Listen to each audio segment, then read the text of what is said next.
Todos vocês, que alegria estarmos juntos, né?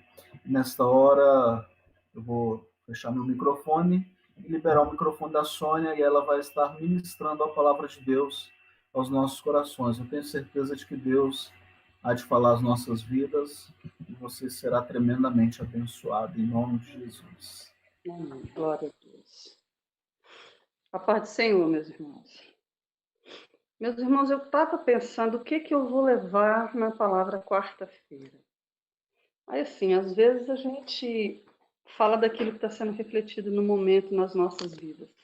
Então, eu pensei assim, bom, eu quero falar uma palavra de esperança. Eu queria uma palavra de esperança. Isaías, a meu ver, tem lições muito preciosas para a nossa fé, para a nossa relação com Deus e para a nossa maneira de lidar com as circunstâncias. Então, hoje nós vamos falar um pouquinho lá em Isaías 43, só os versículos 1, 2 e 3. Então, vamos lá. Isaías 43 diz assim: Mas agora, assim diz o Senhor, que te criou, ó Jacó, e te formou, ó Israel. Não temas. Observa bem, não temas, porque eu te remi, chamei-te pelo teu nome, tu és meu. Versículo 2. Quando passares pelas águas, eu serei contigo. Quando passares pelos rios, eles não te submergirão. Quando passares pelo fogo, não te queimará, nem a chama arderá em ti. Versículo 3. Porque eu sou teu Deus, o teu Deus, o Santo de Israel, o teu Salvador. Olha bem o Senhor dizendo: eu sou o teu Deus, o teu Salvador. Dei o Egito por teu resgate e a Etiópia e Sebá por ti. Então eu pude observar nesse texto 3 momentos que eu gostaria de falar com os irmãos. Pastor, se eu estiver falando alguma coisa que não seja conveniente, o senhor tem a liberdade para intervir. Então, nós vamos falar agora sobre não temer. Não temer. Mas para a gente falar sobre não temer, é necessário que a gente vá primeiro para o segundo ponto. O segundo ponto é o seguinte: quando passares pelas águas, eu serei contigo. Eu, diz o Senhor, serei contigo.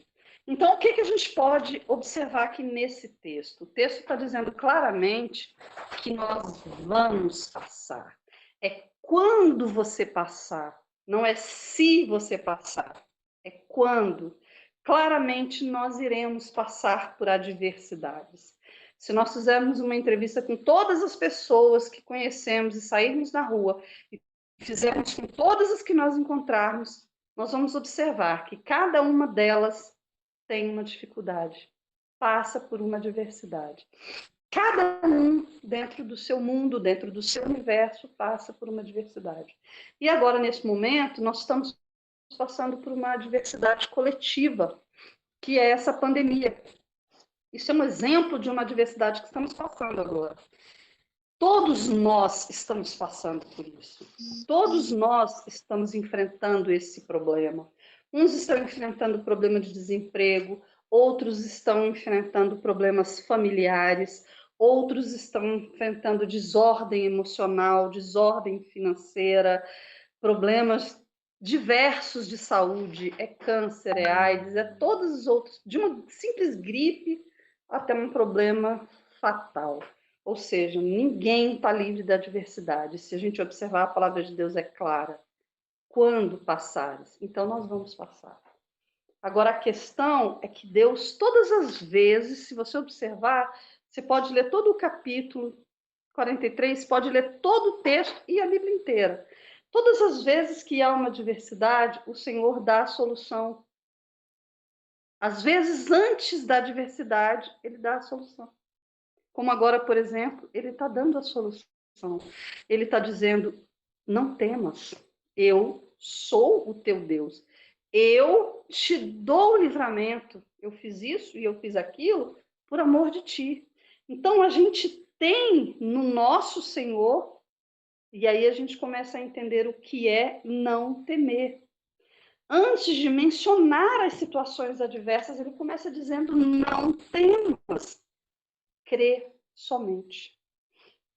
Nós temos aí, por exemplo, a filha de Jairo. Jairo foi correndo, se debruçou aos pés de Cristo e pediu pela filha dele que estava morrendo. Nesse percurso entra a mulher do fluxo de sangue. Mas aí o que aconteceu?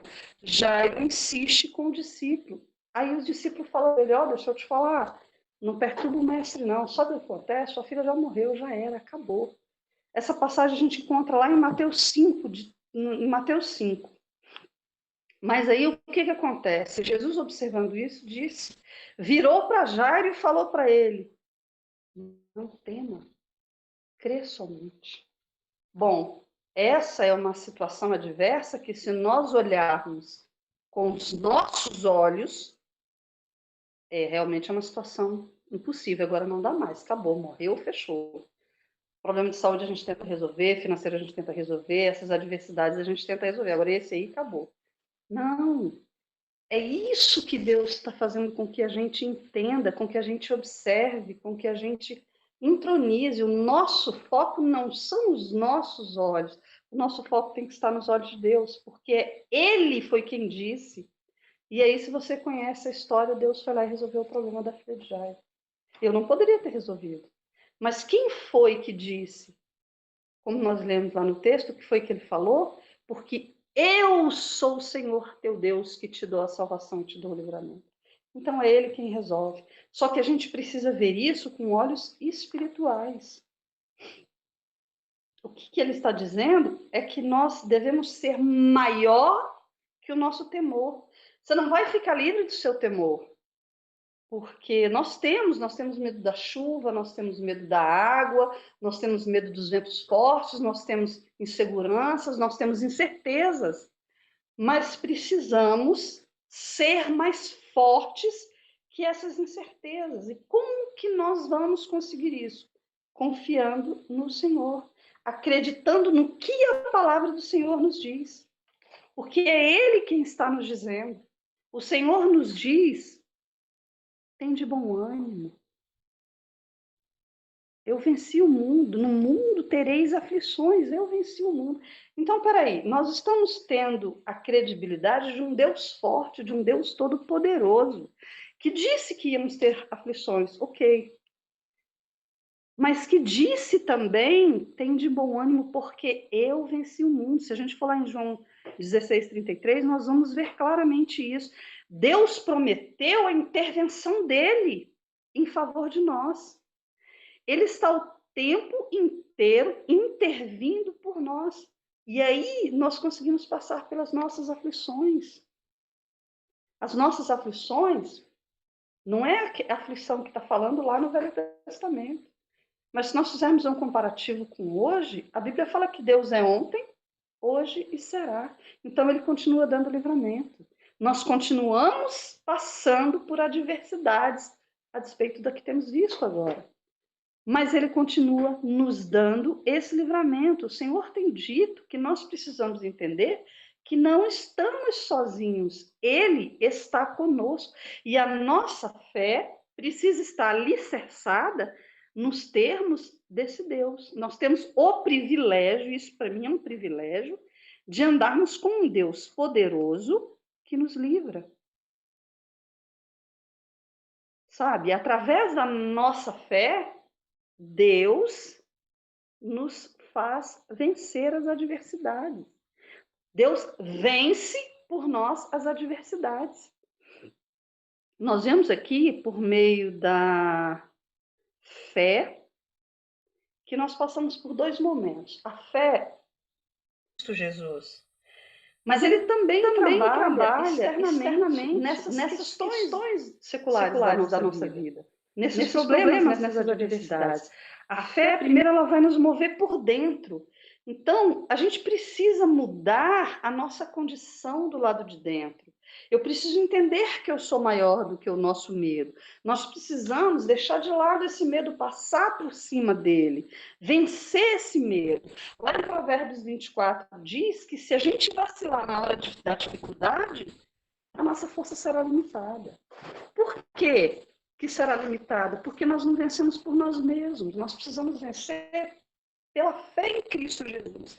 E aí as mudanças de forma interna começam a acontecer, começa a partir de nós mesmos. Deus trabalha em nós mesmos. Aí sim, nós podemos ver o resultado da nossa fé no momento externizado. Como, por exemplo, lá em Isaías 30:15, o Senhor diz: voltando e descansando, sereis salvos. No sossego e na confiança estaria a nossa força. Como que eu vou descansar se eu estou aflito, se eu estou enfermo, se eu estou angustiado, se eu estou cheio de problemas e o pior que eu não consigo resolver na minha limitação humana? Olha aí a fé interna agora em ação. Se eu entrego essa angústia, se eu consigo me apresentar diante de Deus, se eu busco esse Deus que no versículo 12 diz que é todo-poderoso e está trabalhando por mim, ele mesmo que diz: eu sou o teu Deus e te trago essa força, esse sossego, esse descansarmos. Nós que cremos, entramos em descanso e vemos a ação de Deus de forma externa. A nossa força não está em nós mesmos, a nossa força está em Deus. Depois os irmãos olham o Isaías 30 todo para você verificar, até na fraqueza de quem quase não consegue, o Senhor vai lá e dá livramento. Porque a nossa força é limitada, a nossa força é pequena. Em Hebreus 4:3 diz que nós que cremos entramos no descanso. Então o que nós precisamos fazer? Precisamos entregar a Deus as nossas aflições e descansar que a solução está nele. Aí sim, nós veremos a solução. E aí nós conseguiremos passar pelas circunstâncias. Aí a gente entra no terceiro ponto. O meu Deus, ele é o meu Salvador. Mas ele é meu? Aí entra uma atitude minha.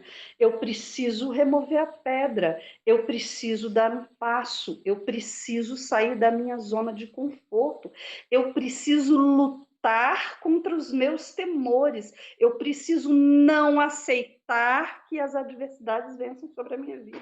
Mas eu não tenho forças, mas eu vou fazer assim mesmo, porque a palavra diz que o meu Deus é o meu Salvador e eu aceito. Então, eu tenho uma atitude, eu tenho uma ação. Eu não estou esperando cair do céu. O Senhor falou, é problema dele, o negócio é com ele, ele vai resolver a parada. Não, peraí, calma.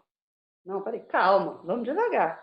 Você aceitou? Você está debaixo do poder de Deus? Você está andando com a vontade dele, ainda que com dificuldade permaneça. Persevere. Porque é aí, quando nós tomamos uma atitude, nós podemos ver claramente o agir de Deus na nossa fé. Às vezes a gente se acha tão pequeno na fé, às vezes a gente se acha tão nada, tão pó e poeira. Aí o Senhor vai e diz assim, quando você tem uma fé do tamanho de um grão de areia. E vem dele, não vem da gente. É Deus que trabalha conosco. E a gente precisa entender. Algumas coisas acontecem por conta do pecado do homem, ok. Mas algumas coisas não acontecem por conta do pecado do homem, e sim para que se manifeste o propósito e a glória de Deus. Ele escolheu a cada um de nós, e nós temos esse privilégio, e a Bíblia é clara. Deus quer nos desprender, Deus quer nos livrar dessas amarras e nos aproximar. Para isso, precisamos ter uma intimidade, precisamos buscar. Olha o que nós precisamos fazer: tomar uma atitude. Eu preciso aceitar esse Deus, eu preciso buscar esse Deus, eu preciso entender como é que funciona, eu preciso correr atrás disso, eu preciso sair da minha zona de conforto. Eu preciso ir de encontro, eu preciso acreditar, mas eu sou pequeno, fraco, limitado e a dificuldade é muito grande. Então tá, vamos lá fazer uma visitinha lá em Pedro. O Senhor mandou os discípulos pegarem um barco, já era de meio de tarde para fim de tarde e seguir para alto mar. Ali a maioria era pescador e era gente experiente, eles sabiam que o tempo não estava favorável, mas o Senhor insistiu e eles foram. E o Senhor ficou para trás se despedindo do povo. Quando o Senhor se despediu do povo, o Senhor foi ao encontro dos seus discípulos, que já se encontravam numa situação de aflição. Já tinha uma tempestade, certamente as águas estavam revoltas, certamente o mar estava soprando e soprando alto, e ventando frio. Olha a aflição, olha a dificuldade, olha o temor. Vocês imaginam? Eu fico imaginando aqueles discípulos lá, imaginando, gente, será que esse barco vira? Será que nós vamos ser consumidos aqui por água? E aí? Aí o Senhor anda sobre as águas e vai em direção aos discípulos. Aí você vê uma cena dessa, fala, Jesus amado, o que é aquilo ali? Será uma assombração, um fantasma? Pois é, não era não. Lá em Mateus 14, de 22 a 33, era Jesus andando pelas águas e indo em direção ao mar. E Pedro, mais do que rapidamente, falou, peraí, se você é o meu Cristo mesmo, então fala para eu ir ao teu encontro e eu vou. Você acha que ele não estava com medo? Ele estava temendo, ele não sabia o que era que estava chegando na direção dele, aquela situação toda. Aí Jesus simplesmente falou para ele, vem. O que ele fez? Ele teve uma posição, ele foi. Quando ele foi, o foco dele, o olhar dele estava no Cristo, no Mestre, no Salvador. E ele andava pelas águas. Mas a situação era uma situação conflitosa, tinha tempestade, tinha um mar, tinha uma situação que eu não consigo nem imaginar.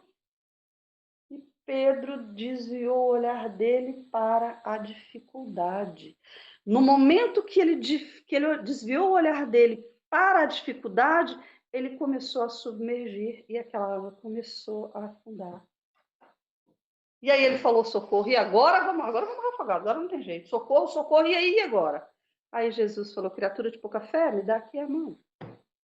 O foco dele volta. Observa que a palavra de Deus, quando você estiver lá lendo o texto, em Mateus 14, de 22 a 33, diz que Pedro ia afundando. Enquanto ele teve o foco em Cristo, ele andou sobre as águas. Quando o foco saiu de Cristo e passou para a adversidade, ele começou a afundar.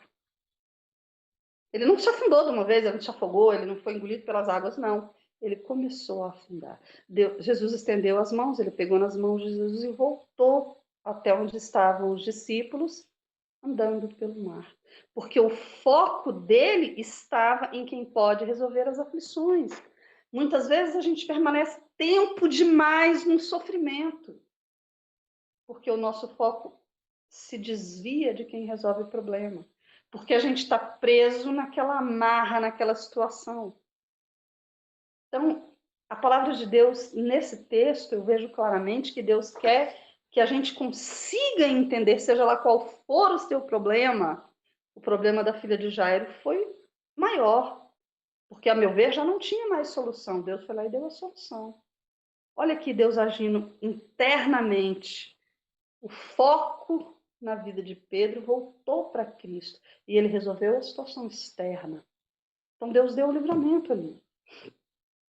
E aí, esse socorro, essa presença, temos muitos exemplos na Bíblia que nós podemos falar sobre elas. Que o nosso foco precisa estar na presença de Deus. Pedro deu uma vacilada, a gente às vezes dá uma vacilada, mas Deus continua lá, é só a gente abrir a boca e pedir socorro. Deus vai e socorre. Vocês lembram de Sadraque, Medraque e Abdinego? Pois é, eles passaram pelo fogo. Só imagina, quando a gente se queima um pouquinho, tanto que dói, imagina passar pelo fogo. Está lá em Daniel 3. Todo mundo conhece bem a história de Sadraque, Medraque e Abdinego. Na minha opinião, eles tinham uma intimidade maior com Deus, porque a diferença aqui de Pedro e desses três é que a segurança deles era um pouquinho maior. O rei Nabucodonosor, com todo o seu auge, com todo o seu poder, erigiu uma estátua e disse: aquele que não adorar essa estátua, não se render a ela, a pena para essa pessoa é morte, e morte em fogo. O que a gente faz numa situação dessa? Se abaixa e adora o Pai. Três resolveram que não iam fazer isso. Mas você está ciente que se você for pego não fazendo isso, você vai ser morto. Vocês estão cientes disso, né? Não, ok, nós estamos cientes. Mas olha, mais uma vez eles tiveram uma atitude que nos leva de volta para o nosso primeiro tópico, que é não temas, crê somente. Eles resolveram que eles não iriam ceder, mesmo que o preço fosse muito alto. Jairo confiou que Deus poderia resolver aquele problema, ainda que impossível. Pedro pediu socorro, Deus socorreu. Esses três aqui, bom, ainda que custe as nossas vidas, e eu sei que o meu Redentor vive, minha passagem por aqui é só uma estadia mesmo, nós vamos encontrar com ele. Mas penso eu que o coração deles estava angustiado, que eles estavam atemorizados. Imagina, eu vou me render ao meu Deus, mas isso vai me custar a vida. Nós somos carne, sabe? E isso, o espírito está prontinho, mas a carne ainda dá aquele medão. Claro que dá. Imagina ser jogado na fornalha, você não ia sentir medo? Claro que ia. Aí nós vamos trazer para os dias de hoje. São as doenças que nos levam para o hospital, são os problemas sociais, são os problemas familiares, é um filho, é um sobrinho, é um neto, é um luto. Cada pessoa tem um problema particular. E aí a gente busca esperança em quem? Não há esperança. Opa, há esperança. O meu Deus disse, eu sou o teu Deus que te dou o livramento. Toma uma atitude, creia nesse Deus. E aí a gente vai ver o resultado. Aí cabe a cada um fazer a sua escolha. Eles fizeram uma escolha e o preço pela escolha deles era muito alto. Eles iam pagar com a vida. Deus não só deu livramento a eles lá dentro da fornalha, como Deus lá dentro da fornalha se apresentou para Nabucodonosor e para todos que estavam fora ver. Peraí, nós jogamos 3, agora tem 4 lá dentro. Olha aí o resultado. Ah, mas isso aí é muito perigoso, eu prefiro, sei lá, de repente eu sou mais fraca, eu esmureço e resolvo não andar com Deus. Pode também. A mulher de Ló fez a escolha errada. O rei Dario fez a escolha errada. Aquele casal que vendeu a vinha e foi entregar, e escondeu a parcela, fizeram a escolha errada. E qual foi o resultado? Eu prefiro o resultado de Pedro, de Sadraque, da filha do Jairo e de tantos outros, da viúva. Nós podemos passar a vida inteira verificando que Deus nos quer tendo um foco. Escolha andar com Deus como Pedro andou. Porque mesmo com as nossas limitações, mesmo com as nossas fraquezas, ele não foi o Deus de ontem que libertou a Pedro, ele não é o Deus de hoje que pode nos libertar, e ele não é o Deus que continua. Nós que cremos nisso, como a palavra de Deus diz lá atrás. Vamos ver a presença de Deus e vamos ver o livramento dele.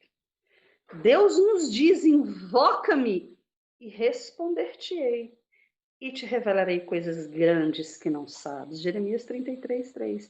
Deus é Deus de milagres e ele trabalha a nosso favor nas nossas dores. Não, mas eu não estou sofrendo dor, a minha vida está tranquila, está ok. Essa realidade que você está falando não é a minha realidade. Ok. Ele é o Deus da tua salvação, que quando tu sair daqui, tu vai para onde? Ó, escolha de novo para os braços de Cristo. Mais uma vez, o Senhor está dizendo para você, não temas, e não temer é o quê? Como nós podemos verificar durante todo o texto, não temer é confiar em Deus. Não é dizer eu não vou ter medo, eu não vou ter problema. Não, eu vou ter sim. Mas eu vou vencer isso, eu vou me esvaziar disso, eu vou acreditar, eu vou perseverar. Sabe? Eu vou seguir o exemplo de Pedro, eu vou seguir o exemplo da mulher do fluxo de sangue, eu vou atrás da minha bênção sim. Sabe? E apesar da dificuldade, apesar das adversidades que a gente está passando, Deus tem um livramento. Porque ele menciona o problema e já menciona o livramento. Não temas, esse é o ponto-chave onde Deus quer a mim e quer a você. É o nosso foco confiado na fé, na confiança em Deus. É onde Deus nos quer. E aí nós vamos prevalecer sobre qualquer circunstância. Em Hebreus 7, 25, diz que Jesus está sempre intercedendo por nós diante do Pai. Olha que privilégio! O Jesus que veio, que deu a vida por nós, ele ainda intercede por nós diante do Pai. Olha que privilégio um negócio desse. O propósito de Deus é nos dar livramento. É trabalhar dentro de nós essa fé. É trabalhar e nos mostrar. E aí, nos mostrar o quê? O que acaba com tudo isso? O que nós percebemos a presença de Deus, nós entendemos que mesmo que o inimigo se levante contra nós, nós estamos focados dentro da promessa e Deus tem compromisso com a palavra dele. Amém. Deus, ele é o meu redentor, é ele quem me fortalece. Não podemos nos dobrar diante das adversidades. E é o que acontece. Um dia a gente está mais fraco, um dia a gente está mais forte, um dia a gente está sofrendo, um dia a gente chora que pensa, meu Deus, o mundo vai acabar ainda hoje. Um dia a gente corre para o colo do pastor, da pastora, eu não aguento mais eu explodir. No outro dia você está mais firme, respira fundo, força na peruca e segue. E segue a vida com Deus, e segue com Deus no barco. E Deus vai dando livramento, porque ele tem compromisso com a palavra dele. É ele que está dizendo aqui no versículo 2 de Isaías 43, porque eu sou o Senhor teu Deus, o teu Salvador. Entenda que o nosso poder ele é gigantesco se tivermos confiados em Deus. Porque só em Deus há salvação. Só em Deus há livramento. Porque é ele quem nos responde quando nós clamamos. E graças a Deus que nós somos escolhidos por ele, e graças a Deus que nós temos a quem pedir socorro, que nos ouve, e que nos livra, e que nos guarda. Há bem pouco tempo eu mesma pensava, Jesus amado, e agora? Zerei a vida, acabou, daqui para frente não sei o que fazer mais. Meu manual de instrução foi embora. E Deus tem se mostrado, tem revelado, tem dado força. Tem essa pandemia maluca que está transformando, não é o país, não é o estado, não é a cidade, é o mundo inteiro, e a gente não sabe o que está por trás disso. Cada hora tem uma teoria nova, tem a teoria da conspiração, tem a teoria da destruição do mundo, tem um monte de teoria que não falta. Aí a gente pira a cabeça, né? A gente enlouquece. Mas Deus, se a gente fizer como Pedro, manter o foco em Deus, ainda que aquela diversidade inteira esteja na nossa frente, porque eu penso que Deus estava, que Pedro estava vendo aquilo, gente, é água, é vento, é confusão, mas Deus estava ali, Jesus estava ali, dizendo, eu estou aqui, Pedro, chega mais, vem bater um papo comigo aqui por cima da água mesmo.